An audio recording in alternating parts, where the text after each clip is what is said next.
Hello, hello, hello. It is me, your true heel phenom, SP3. Jump back in our DeLorean, pump up the flux capacitor for episode 26 of Tru Rewind. This is where we meet and the Monday Night Warriors, us time travelers. We go back in time to the Monday Night Wars. We review WWF Monday Night Raw as well as WCW Monday Nitro, and we decide what was the better show for the week.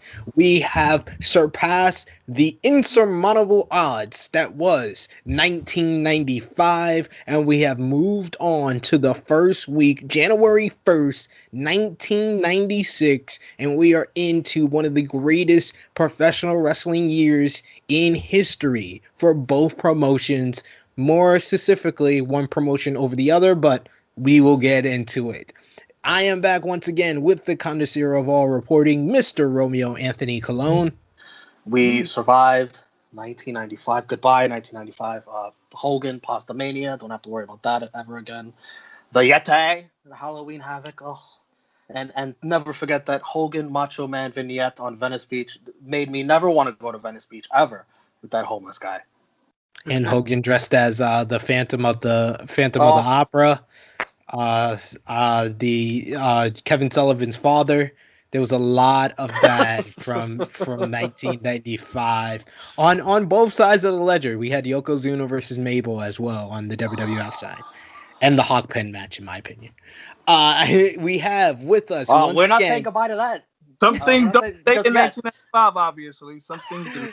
Spoiler alert, we have once again our backseat driver. He is the supreme Ivan Ooze. This is Drunk Guy JJ. Hello, good brothers and sisters. How you feeling today? I am doing fantastic. I'm feeling legit. Boss. I'm feeling shit. He's feeling like I'm feeling Viper-like, but that's so corny. He's feeling like a legend, but he left out the killing. Exactly, because I might be killing something later, but don't want to incriminate myself. Wow. Okay. That's a spicy opener for you guys at home. Go OJ. If you are watching this on your computer, at home, on your TV, or on a cell phone, please give us a thumbs up. Show your support for the Tru Rewind series. Of course, there's also the iCard down at the bottom. If you are not a subscriber, you can push that to subscribe. And the bell below that, if you are a subscriber, to hit all notifications for all the consistent, almost daily content right here on Tru Heel Heat. Romeo, episode 26, January 1st, 1996. Take it away. Let me put a nice bow on 1995. First, our match of the night leaders of 1995. Finishing in third place was Owen Hart with 15.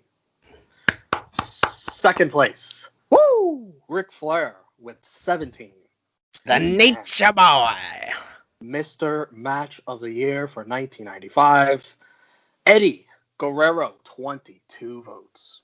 Still can't get over that Eddie Guerrero versus Otani match. Shouts out to Kayfabe Tactics in the comment section for Starrcade 1995. He said, I need to watch some Otani from New Japan on New Japan World. I will be going out of my way to watch some after that classic. Our MVPs for 95, tied for third place. Macho Man, Randy Savage, Ric Flair, and Shawn Michaels, all with 8 votes. Oh, yeah. Second place with 10 votes for MVP, Eddie Guerrero. And the MVP of the Monday Night War for 1995. This is all thanks to you, Sid. Sting with 12 votes. Woo! The Stinger. He's a man called Sting. Yo, he is the man. He is the top babyface in all of professional wrestling right now. In our DeLorean. And the LVPs for 1995 tied for third place. We had our 3 guys, and someone just snuck in there very late. It's Mongo with 8, and King Mabel's in there with 8 now. He's had a bad few last couple of months. I thought Second I thought it got better after that SummerSlam 1995 debacle, but sheesh, this Hell Monday no. Night Wars era is bad. Second place, 1-2-3 LVP, 1-2-3 Kid with 13. And the undisputed loser of 1995, and who knows, probably going forward too, Hulk Hogan with 28 votes in 1995 for LVP. Spoiler alert, I think we got maybe 4 or 5 more months of this. 4 or 5 more months. I think that he might get on the positive leisure after that. All right. Monday Night Raw, January 1st, 1996, from the University of Delaware. We've got a band. We've got cheerleaders. We've got Coach Blassie. We've got Jim Ross. We've got a Raw Bowl queen. Raw Bowl taking advantage of all the college football bowl games taking place around New Year's Day. We also learned that the Macho Man, the Huckster, and Scheme Gene are all in attendance, even Billionaire Ted. This is the most energy Raw has had in quite some time. There's a sign in the audience that says WWF, where the bigger boys play. Take a shot. Oh, no. Okay. The Raw Bowl match. 4 tag teams. This is elimination. You could call timeouts. Bart and Billy Gunn, the Smoking Guns, they're wearing 38s and 45s on their jerseys. Very poorly made shit jerseys. I see what they Really did there bad. with the guns of 38 to 45. Very clever. Owen Hart and Yokozuna. Owen Hart number 1, Yokozuna number 641. That's how much he weighs. Ugh. Brother Love is doing the invocation in the locker room. He does it all night long. Vince calls him a tackling dummy. Poor Bruce. Sheesh. Razor Ramon number 4, I guess for the amount of IC title wins, and Savio number uno. Can't take the Puerto Rican out of him.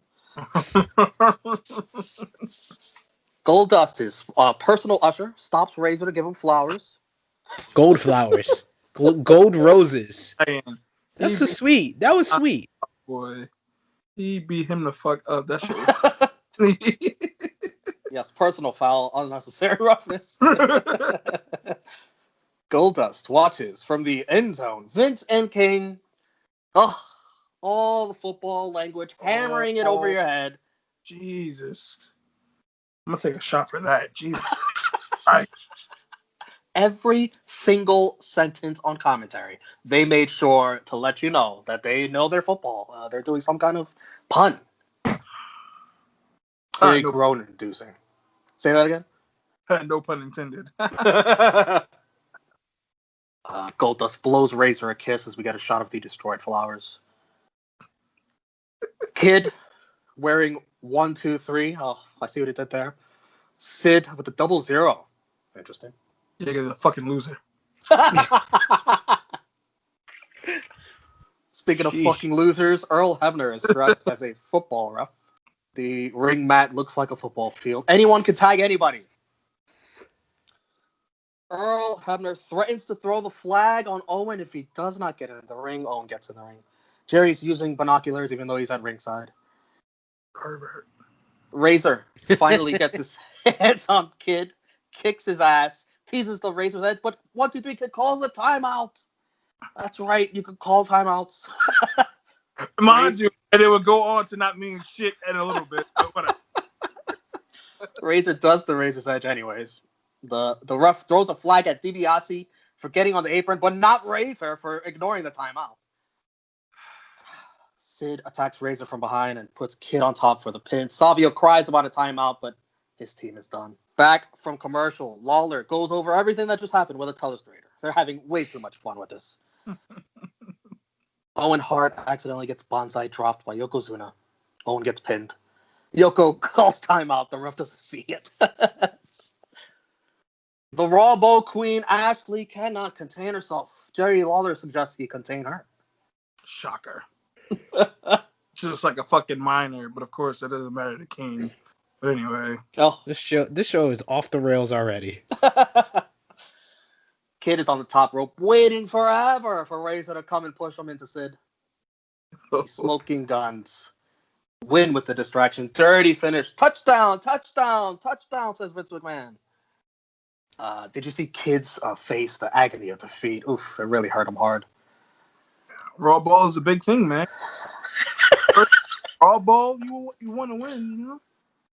Did you also see Earl Hebner creepily staring down the cheerleaders walking to the back? Oof. This was one of the most preposterous things I've ever seen in professional wrestling, which really puts together so many goofy shit that wrestling has shown me over the years. But this was the most preposterous. There was rules like you had to fight your own tag team partner with the smoking guns being in the ring and not automatically just going to pin each other. You had the same thing happen with Owen and Yoko, with Yoko actually landing offense on Owen. This was ridiculous. Razor Ramon, the 4-time Intercontinental Champion, he lost to a fucking clothesline to the back of the head. That's all Sid did to him, and he lost to that.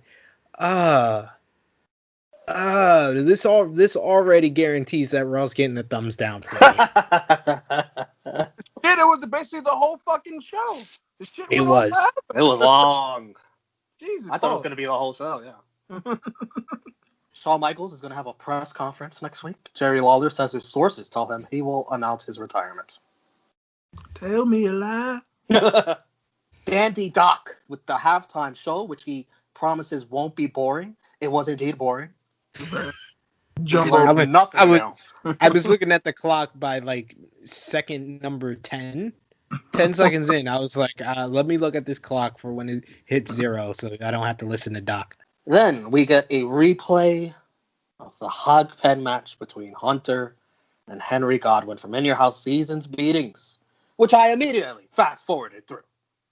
Absolutely. This made me go back and actually see what Doc was saying because I was like, well, I don't have to waste time on this. What I did get from Doc's little soliloquy, he was so fucking annoying, first of all, even more than usual. Taker versus Brett, Double J versus Ahmed Johnson, and the Royal Rumble match are official for the Royal Rumble 1996. That was the gist of what he said. But I thought we knew that stuff already. He told us nothing new. No, not really. What? Anyways, if you want our thoughts on this hog pen match, just watch Tru Rewind 22. We're not going to talk about it again. But during the commercial of this match, we did see an appearance by Macho Man, who hurt his teeth biting into a Slim Jim. Oh yeah, the Macho Man. Next week, it'll be Hakushi versus Jeff Jarrett, and also another replay, Bret Hart versus Bulldog. If you pay for In Your House Seasons Beatings, which not a lot of people did, only 76K buys, you're just watching this shit all over again. I think they realized that it only got 76,000 buys. King Mabel with his entrance. Once again, Jeff Hardy wincing in pain. No wonder he gets hooked on painkillers. Oh my God. It all started carrying Mabel to the ring. Diesel, black gloves only. That's the only way he'll acknowledge you. Queen Ashley says her New Year's resolution is to find a king. Lawler looks very excited about that response. Diesel squashes Mabel. Big boot instantly. Sir Mo gets a jackknife and a seizure. He did Diesel. The Devon Dudley cell. Yeah, wow, good one. Diesel throws his jacket at Mike Chioda for looking funny. Diesel is coming for the Royal Rumble match. Mr. Steal Your Girl, Diesel takes the Raw Bowl Queen and leaves with her as Vince looks at Jerry with a nasty stink eye. It was what it was. It was funny watching Diesel take a young underage child. Oh. It was this. It was what it was. Velveteen Dream territory here. Exactly. Oh man, sheesh. Diesel power. This episode was much rougher than I thought it would be. Pun intended. Diesel looked good here. They put him over as a babyface. This was the best he's looked since his heel turn, ironically. But King Mabel, do they not want us to take him seriously, like, at all? Backstage, the Brooklyn Brawler presents his Lombardi trophy to the Smoking Guns. I never got this as a kid. He gave the Lombardi trophy because his name is Steve Lombardi. Anyways, he gets jumped by all the baby faces, and iced tea is dumped all over him. What a baby face. What baby faces we have. Seriously, I'm like, wait a minute. It's trying to be funny, but you're jumping a guy. Like, he deserved it. Several names are announced for the Royal Rumble match. The most notable being, it's Vader time coming from WCW. Crossing the lines of the Monday Night War. Okay, I gotta say this. This was such a shitty way to introduce Vader into the WWF. I would have much rather him being a surprise entrant in the Royal Rumble. We're already going to order the Royal Rumble based on the Royal Rumble match and Brett versus Undertaker. That's a big enough matchup to get people to buy it. You don't need to announce that Vader is in this match. Dory Funk Jr., hey, who cares? British Bulldog, yeah, sure. Owen Hart, Diesel, yeah, cool. But Vader? He should have been a surprise entrant, and this was probably the first sign that things weren't going to go well for Vader in WWF. The final segment. Billionaire Ted's Wrestling War Room. Wow. Billionaire Ted, he wants to make the next big wrestling superstar. Vince Russo asks Huckster if he can do a Razor's Edge. No way, brother. The Macho Man is asked if he can do a Pearl River Plunge or a Jackknife Powerbomb. Ain't done it in my entire career and ain't about to try now. The boardroom lowers their expectations. They just ask if anyone can climb the ropes and try some aerial maneuvers. At my age, my feet can't leave the ground, says Huckster. I was like, Macho Man's finisher is a flying elbow. This is ridiculous. Billionaire Ted says, well, tell us what you boys can do. Awkward pause, and they just do their taunts and gestures.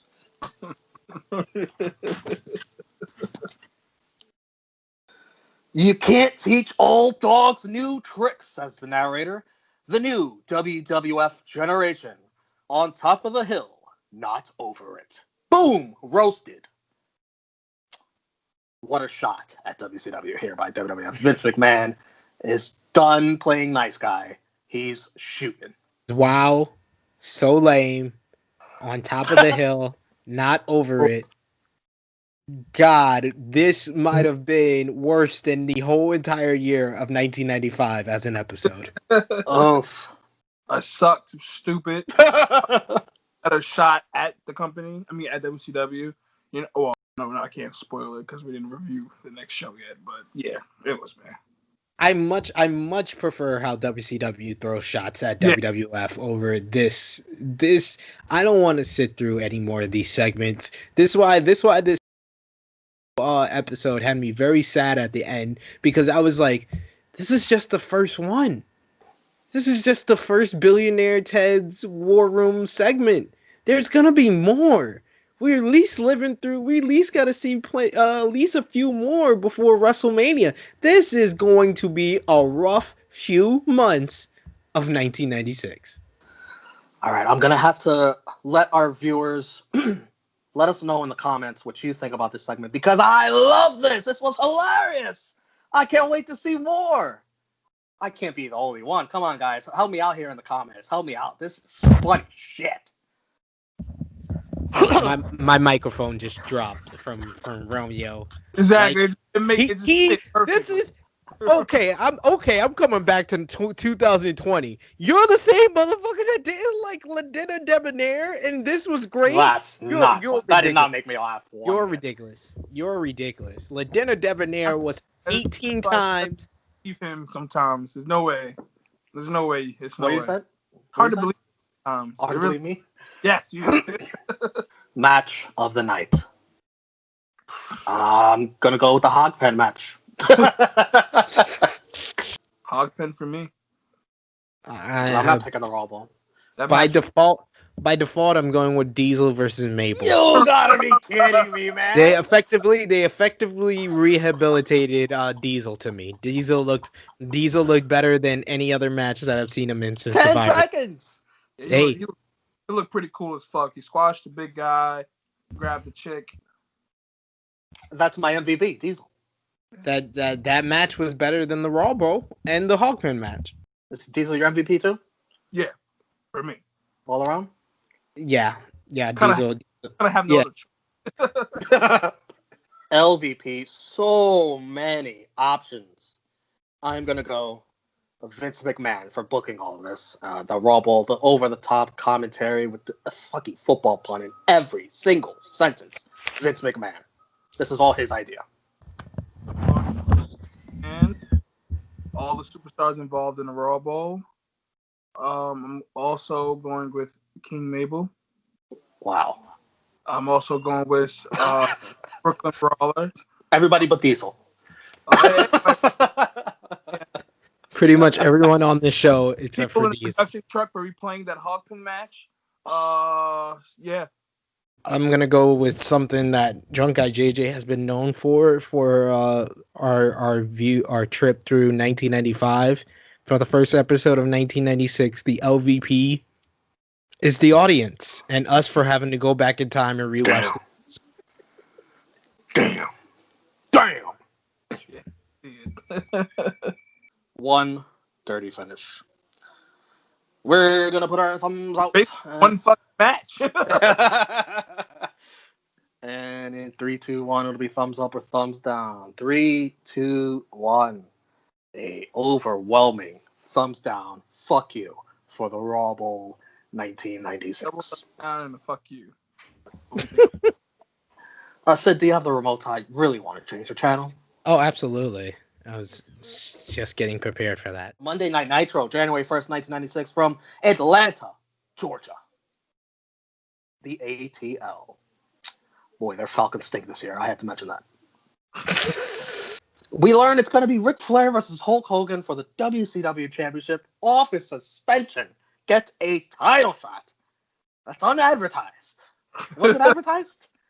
I don't Probably on WCW Saturday Night. You know, we don't watch that, so maybe they promoted it there. That was the last show after Starrcade. Sid, do you have a Mongo and Pepe report to tell us? Hit the Mongo meter. Mongo. Mongo has Pepe dressed in an Uncle Sam suit, and he says, "That's right, baby. And these fans are pumped up because they know they're going to see something tonight. Mr. Hogan is off suspension as of today, and he's going to be a house of fire, baby.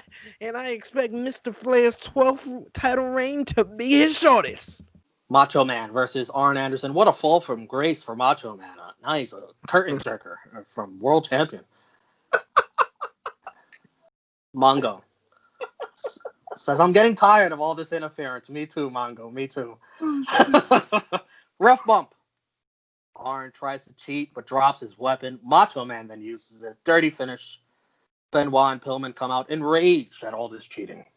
I was thoroughly entertained by this, even with the ref bump, with the dirty finish. I liked Macho getting a semblance of revenge on Arn Anderson and the Four Horsemen right here. This was two of the best workers, two of the best performers in general. Arn Anderson is very underrated for him in his prime, and I like this match. Yeah, it was pretty good. The irony that I was writing my notes for this match, and I put Benoit and Pillman come out instead of my phone saying come out. It said Coke out. So Shit. it was very much. I think your phone knows you pretty well. I think it knows Pillman and Benoit very well. But it was a pretty good match. Good way to open the show. It was cool. Did you know that WCW is where the biggest boys play? Yeah. I just learned that watching this episode. Pause. It's 27 years young Lord Steven Regal. I think this is his first match from the Monday Night War that we've seen. Versus Chris Benoit. Cameron, Hank Aaron is in the crowd. Very nice. Benoit crashes and burns with a missed crossbody over the top rope. Regal tosses his lifeless body. I probably should have wrote that. I could probably think of better words. Oof. I'm sorry about that. He tosses his body back in the ring for the pin and the win. Even though Regal's foot was clearly, I don't know if you saw that. Yeah, I did. Regal talks shit to the camera. They should have never tried. Very, very gangster by Regal. Fucking with the 4 horsemen there. What do you guys think? What about this finish? It was a stiff ass match, as you would expect between the two people in it. Benoit could not get any aerial offense to work. He missed a diving headbutt. He missed out the ring. I'm like, oh, no wonder he got fucking CTE. But yeah, it was. Hate to CTE it. Yeah. It was a stiff match, as you would expect with those two guys. I definitely enjoyed this match. The finish could have been better, but that's my only takeaway from that match. The finish is different. Yeah. So. I liked it. It was stiff. The highlight of it was on commentary with Eric Bischoff spoiling the Raw Bowl in case you missed it. The first time was during Regal's entrance. He was like, the Smoking Guns win, so you don't have to turn to that crap. We got we got Lord Steven Regal versus Chris Benoit. I was like, man. Also shot at the Undertaker with the pile driver when Benoit did the tombstone. He's like, oh, it's the best pile driver I've ever seen. Nobody. I love Eric Bischoff's shit talking over Billionaire Ted segments. Mean Gene is with the Horseman. He says maybe too much of the bubbly for Chris Benoit. Wrong Chris. Yeah. Pillman is pissed off that the Horsemen are 0-2 tonight. Gene asks Benoit, "You gonna take that shit from him?" Oh, I'm paraphrasing. Benoit says Steven Regal was lucky. Mean Gene almost disgusted when Pillman says they'll be surrounded by naked women later on. Pillman chastises Arn for losing to a play from his own playbook. The Dungeon of Doom, Zodiac and Giant and Sullivan, they all come down. Giant holds them back. I love this segment right here. And then Mean Gene being the ultimate instigator was like, you're going to take that tongue lashing from your fellow horsemen? Yeah, Mean Gene is such a dick. Yo, he never fails. It's the Super Assassins in mass. This is Barbarian and Warlord, for those of you that don't know, with Colonel Parker. Didn't know that. They face Lex Luger and Sting. Yikes, good luck with that. The announce team complaining that Luger and Sting didn't come out together. Shut up. No. Sergeant. Tag team. Like, what the hell? Sergeant Craig Pittman. Oh, Jesus. Or what do you call him, Jaquan? Oh, Charles S. Dutton? Yeah. Charles S. Dutton on steroids? He has a gripe with Steve McMichaels, as he calls him. He claims he is a 5-time amateur world champion. I didn't believe that, so I had to look it up. And being the investigative reporter that I am, I used Wikipedia, which is always a good source. It says that he was a USA Senior Greco-Roman champion. Wow. 2 times. Not 5. Where the fuck he got 5 from? Lying ass. Got the gimmick. He asked Mongo to be his manager. Oh. Again. Can you imagine being so desperate? Ask Mongo. Oh. To be your manager. Mongo says he's got his hands full doing his commentating job, being horrible at that. He's really scraping the bottom of the barrel here. I mean, he went from Heenan to Hart to Mongo. Oh, what type of loser are you? Sheesh. Have some self-respect. Have some dignity.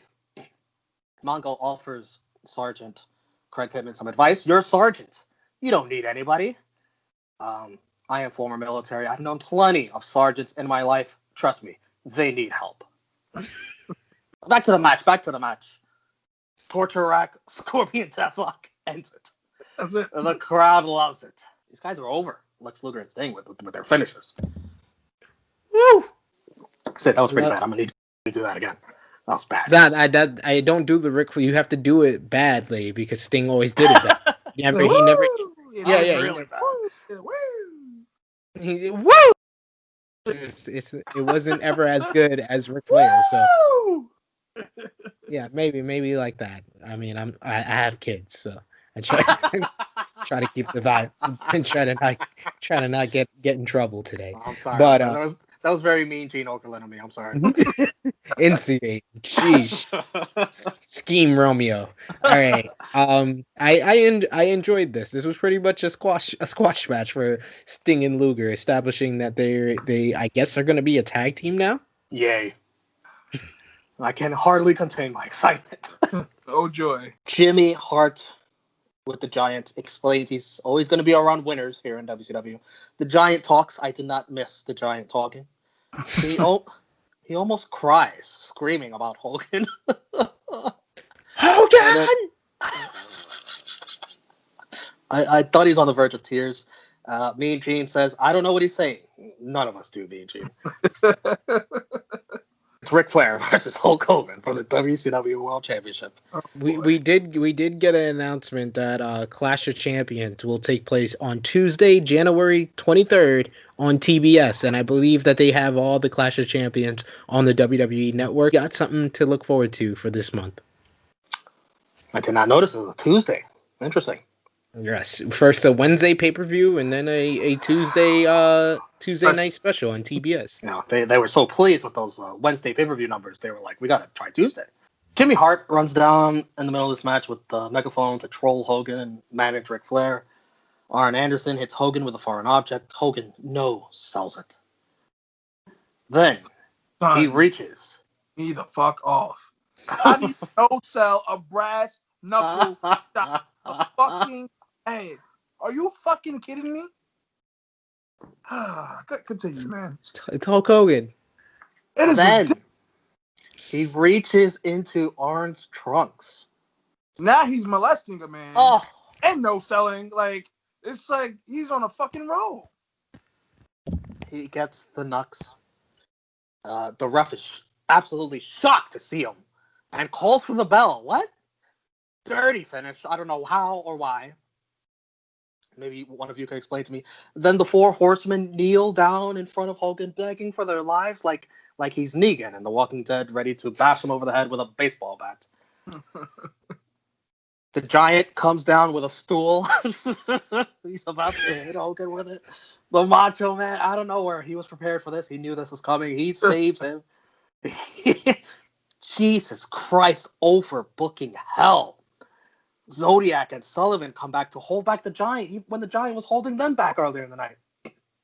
So what was the point of holding him back?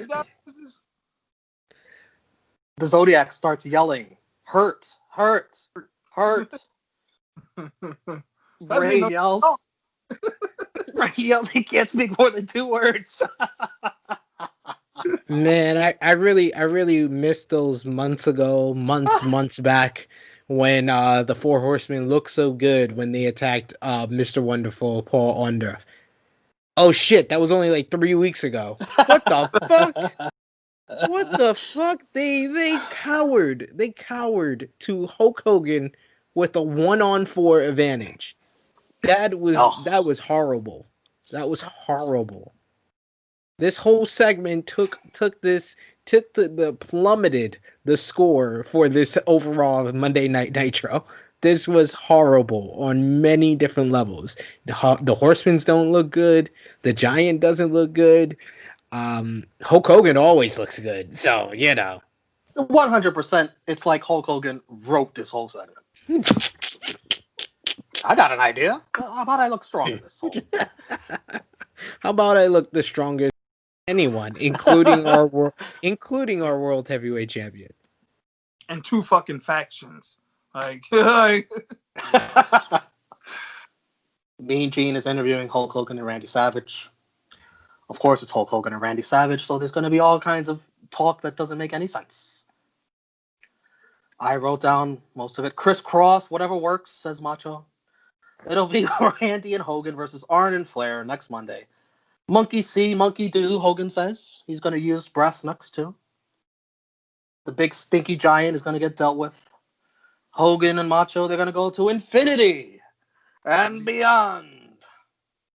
Forever a day, says Macho. Gut check, Nature Boy. Ugh. Anything else? Man, this whole ending of the show ruined this fucking. Yeah, so I felt like it was on a good pace. I enjoyed everything until we got to this fucking main event. Because we are number one. Numbers talk, everything else walks. Know what I mean? He's so proud of that joke. Wait till he sees that Billionaire Ted skit, though. He's gonna be pissed. He probably knew saw it right. That's why they was taking them shots. Probably. No. He knows what the spoiler said. I think that was like a post. That was like something added to the show. Yeah, it wasn't something aired for the live crowd there. So. To both end your shows with shots at each other. Oof, this is getting heated. The Monday we're in the middle of all the bombs going back and forth. How do you like it, guys? Great, it's great stuff. And this is the first spicy show of the new year. So this is just starting. It's just getting started. Mongo says, if you want to watch Pretenders, tune into that other channel. But we got the contenders here. Match of the night. I am gonna go Regal Benoit. Same. I'm going to make it unanimous, and yes, I'm going to go with Regal and Benoit. MVP, Brian Pillman, for holding the Horsemen accountable for their fucking horrible night. I went with Macho Man, Randy Savage. Whoa! For getting some redemption and looking good for once. He got the title off of him, and now he can finally look good. I was just about to say that. Look at Sid. Wow. Title. Now we're back on 6 degrees. Who's your MVP, drunk guy? I'm going with Pillman, as you said. Had a light of fire in a Horseman's ass tonight. They literally both lost their matches back to back, even though they were looking like bitches by the end of the night. But I'll just go. Yeah, I can't give it to Pillman after he looked like a bitch at the end with Hogan. LVP, I'm gonna go to Hulk Hogan for overbooking himself in that main event. And Sergeant Craig Pittman for begging Mongo to be his manager and for lying. You're not a 5-time former amateur world champ. You're 2-time at most. We should start a Pittman meter at this fucking point. He's been a dweeb the last few months. But same Pittman and Hogan for me. Oh, definitely Hogan. Absolutely. Oh, God. Yeah, I can't see how you make Hogan the LVP here. He booked himself to not be the LVP. Just because we know that he probably booked it doesn't mean he deserves LVP. So I'm going to call you guys out on that. Man, 1996, this is a new SP3, man. This is not right. Like Hogan. Someone said New Year, New Me. No. Hogan has booked himself to look strong in the past and look like an idiot at the end. This was not one of those occasions here, so I can't give it to Hogan, but I will give LVP, definitely agree with half of that, to Sergeant Greg Pittman, as well as the combined forces of the Super Assassins.